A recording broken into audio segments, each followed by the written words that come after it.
All right. So there's no way that I'll be able to cover everything today. So we're going to get little snippets, and then in time we'll get the rest. But my whole philosophy is prevention. But to answer one question that came up already, there is no end to menopause. Do I do a mic drop? This is just like a little girl who starts her cycle and she says, "Is this going to end?" And you, the mama, what do you say? It'll end eventually, right? But not menopause. But there's good news. There's ways to manage it so that you are just as amazing as you want to be. And so I came up with this HOT approach. And HOT is an acronym, but it's going to mean many different things as we go along. I love analogies, so work with me here. But when a girl gets her cycle for the first time, she is essentially stepping into womanhood, right? And I want you to imagine that estrogen is what helped her step into womanhood. It came on the scene. And some girls, it was rough. Others, they may not have noticed it much. But estrogen is now present. And it's what's changing, directing everything in that young girl's life. And over time, estrogen does multiple things for you. And we're learning more and more all that it does. But when estrogen decides that she is going to go away, that is what menopause is. It's the stopping of your cycle.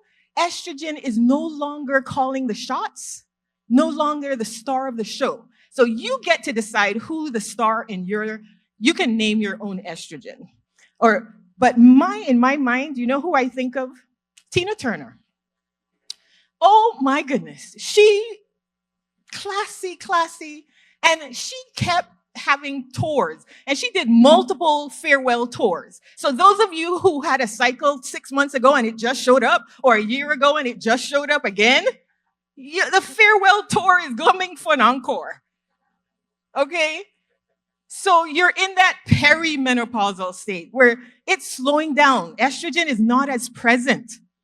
But listen, you've been the backup singer for estrogen all this time, since you were a little girl coming up.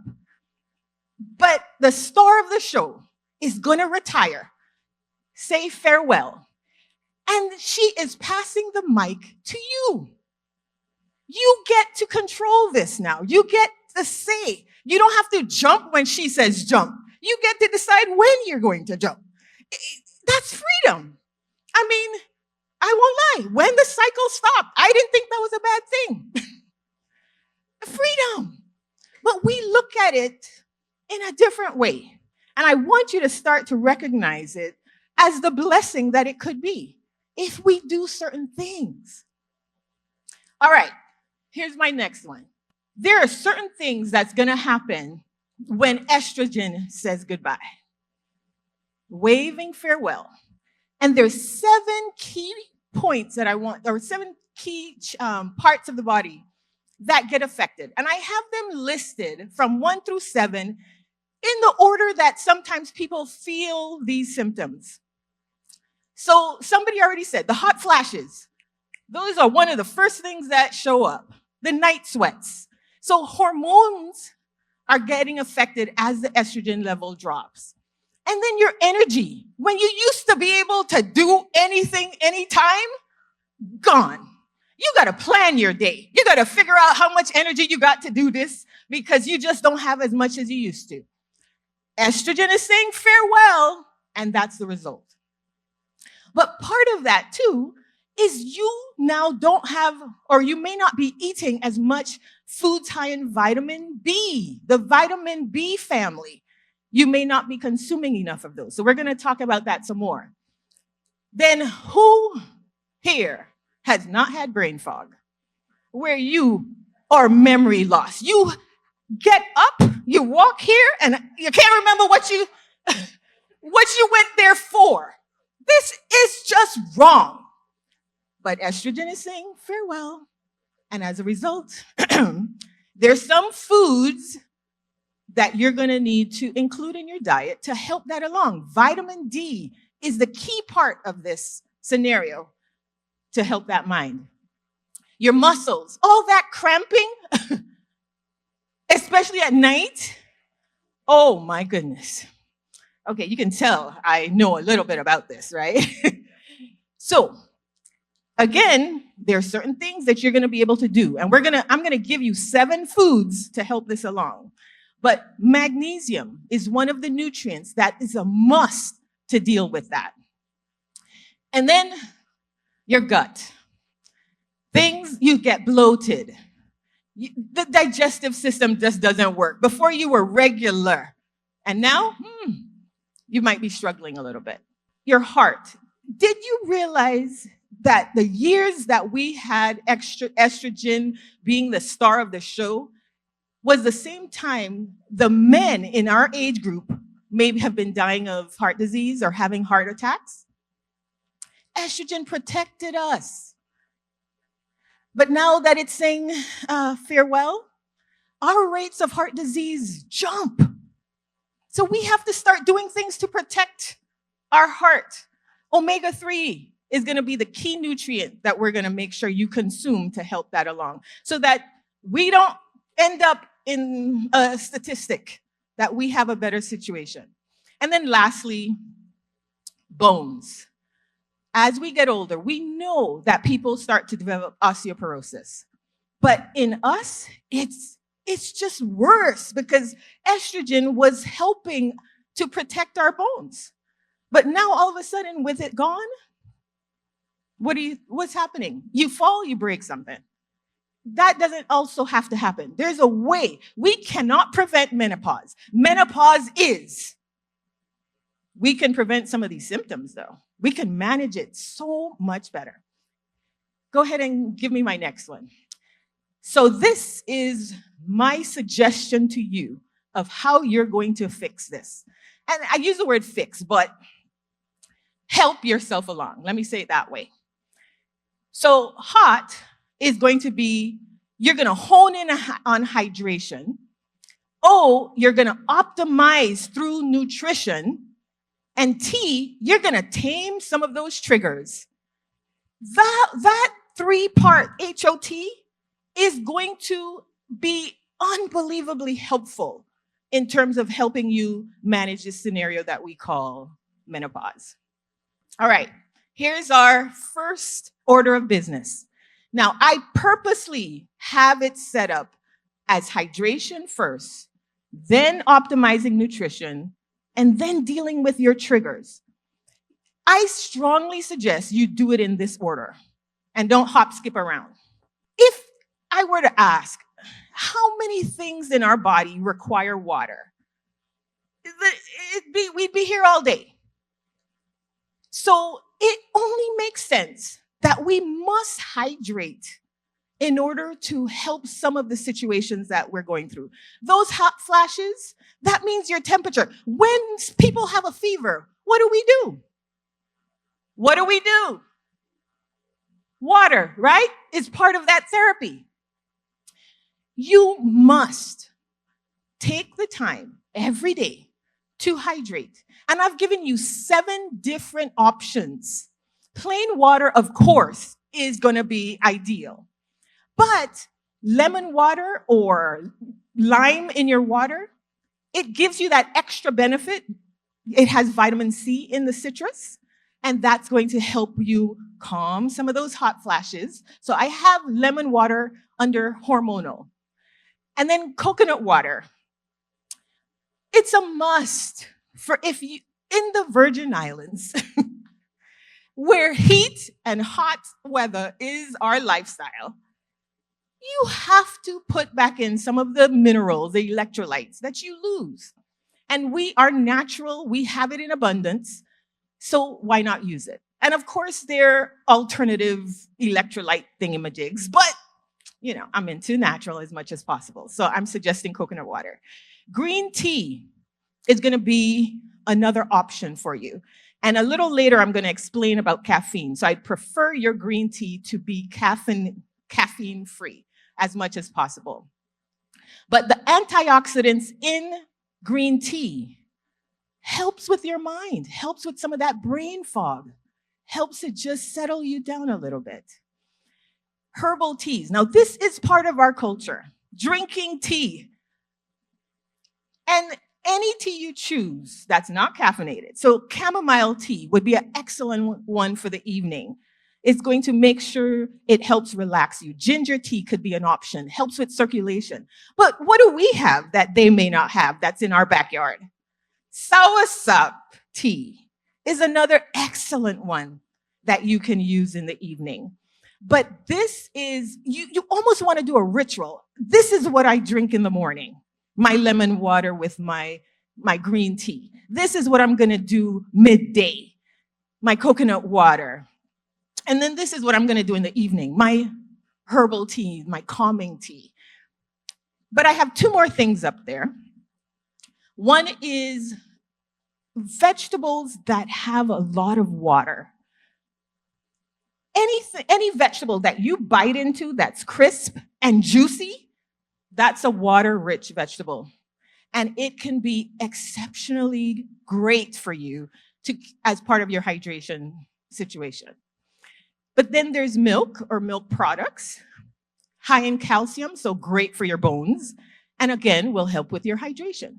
So your job is to get all or most of these items in every day.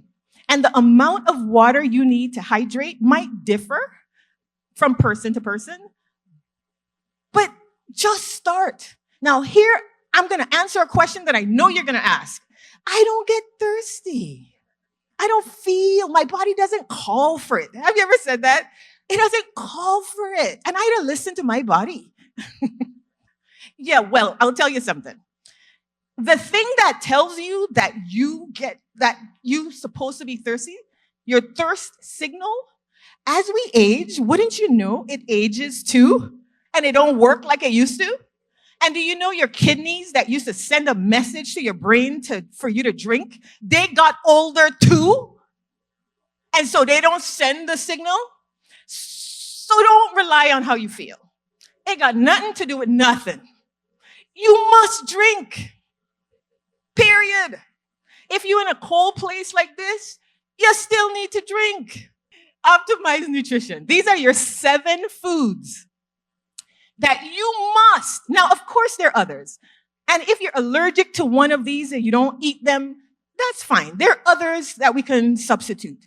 But I'm telling you, research has shown that these 7 foods, if you eat them on a regular, you're going to come and hug me. That's what you're going to do. In 3 months, you're going to come and find me. I'm in the Island Medical Center in Sunny Isles, Suite 1B. You come and hug me. Here we go. Soy and soy products. Estrogen is saying farewell. She is leaving.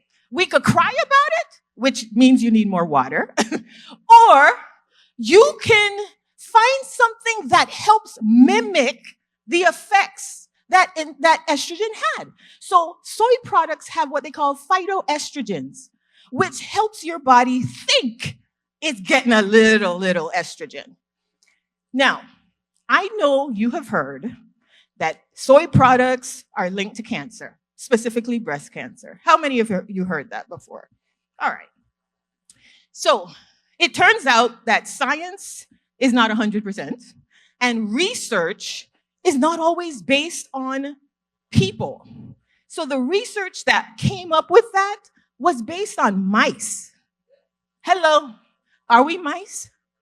No, we're not. So the human studies that followed people who use soy products, no high rates of no cancer. And then think about it. There are whole countries, Asian countries, that eat soy. That is their main food. So how in the world? But here's what happens. We in America, we like to do something that other countries don't do. We to fry everything. We bread it, fry it, and change it from what it originally was. So don't go out and buy a soy protein powder and say, oh, she said to have soy. That's not going to help you accomplish your goal of doing menopause a little bit better. So you want the whole food as much as you can. So tofu, tempeh, edamame. They sell edamame in the frozen section in our grocery stores. You can use that as a snack. And my goodness, you're going to like it. So I did a little acronym hoping it will help you remember all 7. So smart ladies eat nourishing, yummy, fresh, local foods. So you can be able to remember at any time what your 7 is. So soy is because you're smart. And ladies, legumes are your best friend. It's part of our culture. But do you know what some people do? Just use a sauce. They put the bean sauce on the rice and they leave the beans in the pot. Do I have some witnesses? This will not help you. The B vitamins I told you needed for energy, they're found in beans. It's in pigeon peas, it's in lentils, and you don't have to have them stewed next to your rice. They could be a dip like hummus. They could be in your salad. They could be a soup. They used to they used to make, or people used to eat a lot of red pea soup, right? They were healthier then. But now, not so much. So, beans. Eggs are your next one. If you get the egg, you have the sun, and you have the vitamin D supplement. Those are going to be your options. Nuts. Nourishing. But what do we do? Too much of a good thing is good for nothing. What do we do with those nuts? We have the container or the bag right next to us and we just eat. Hello? No, that's not going to work. Yogurt, yummy. Greek is your better option. Low-fat versions, also your better option. That works on your gut. If you don't do yogurt, then you need a probiotic supplement as your option. Fatty fish, fresh. Salmon, tuna. What's my other one? Herring, mackerel. All fatty fish. Now, local fish just doesn't give us all that extra fat. So our pot fish, as good as it is, you need your fish to have a lot of omega-3 in it. And our pot fish just doesn't, our waters aren't cold enough for the fish to get that fattiness that we need to protect us. Your heart needs, did I say need? You must have a diet rich in omega-3. And yes, fatty fish isn't the only thing. It's in nuts, walnuts, chia seeds, flaxseed. But I'm giving you 7 to make my point. Last one, leafy green. We're going to take questions at the end. Leafy greens to get your calcium. Now, of course, yogurt gives you calcium, but I purposely put leafy greens here. And I want you to try to do dark leafy greens as much as possible. So your spinach, your kale, your collards, right? The other day we went to a workshop and they talked about sweet potato leaves. And I just happened to have sweet potato in the yard. And I went out and cut. Oh my goodness. It was good. I may not have to buy spinach because it's just running.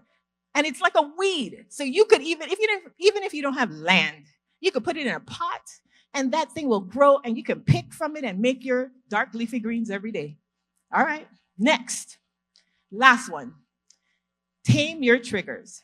I am not going to spend a lot of time on this because you know this. But I am going to say this. Somebody asked a question about the hot flashes coming back or the heat or the not feeling well. These foods, they're very likely the culprit of that. So if you are having a lot of hot flashes, spicy foods may not be your friend. And do not stone me for saying that. I know we're in the Caribbean and spice is what spice, but give it a try. 2 weeks. Don't put all of that hot. Use other more calming herbs, right? And see if you don't see a difference. And then don't stone me on this one either. Caffeine is not your friend. That cup of coffee that you have in the morning, that soda that's so high in caffeine, think of one of the things caffeine does is it causes your body to get rid of fluid. It's like a diuretic. It also causes it to release magnesium. Now, we just said magnesium is important so that you have better sleep and that your muscles can relax. And you are in the morning, and some of you throughout the whole day, you're drinking a beverage that causes your body to lose more water and get rid of the thing that you need so you can sleep better. It's backwards, right? We can do better. There are 4 of them up there. I'm going to do all at once. Sugary foods, processed foods, alcohol, and what's the last one? Fried foods. Remember I told you my estrogen, I think of it like Tina Turner.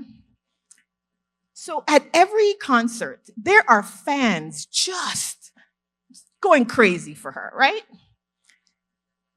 And you want fans, and you are about to be a superstar too. But there's a chemical in our body. It's a messenger chemical.